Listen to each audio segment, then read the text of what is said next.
Here's a thought. What if the best time to act on a real estate opportunity is right before it shows up in the news, which is also, inconveniently, before most people know to look? That's exactly the tension Vernetta works through in this episode's posts, specifically why local ground-level intelligence in Huntsville tends to outrun national market headlines. Let's start with what that actually means for investors.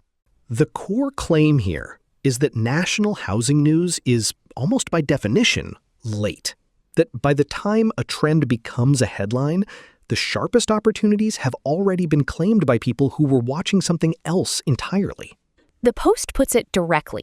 By the time a trend becomes a headline, the biggest opportunities may already be gone. The argument is that national outlets report on developments after they've grown large enough to attract widespread attention, which is exactly when the early mover advantage has expired.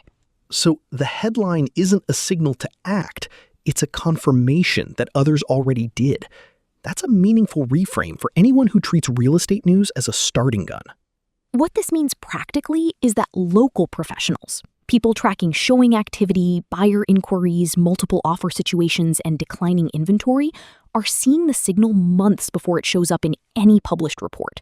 Those are leading indicators, not lagging ones.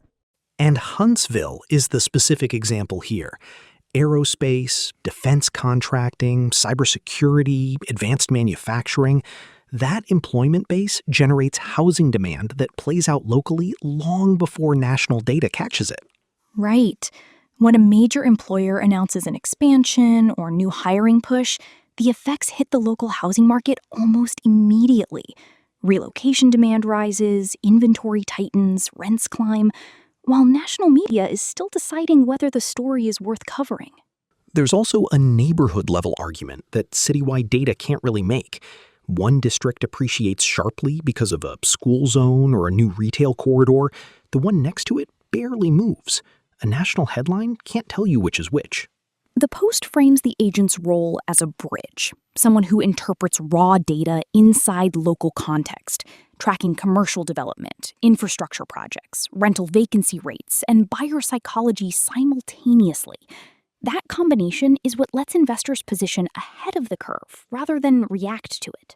The rental market point is worth flagging too. Rising rents and falling vacancy rates often lead home price appreciation. That's the kind of early signal that lives in local knowledge, not in a quarterly national report.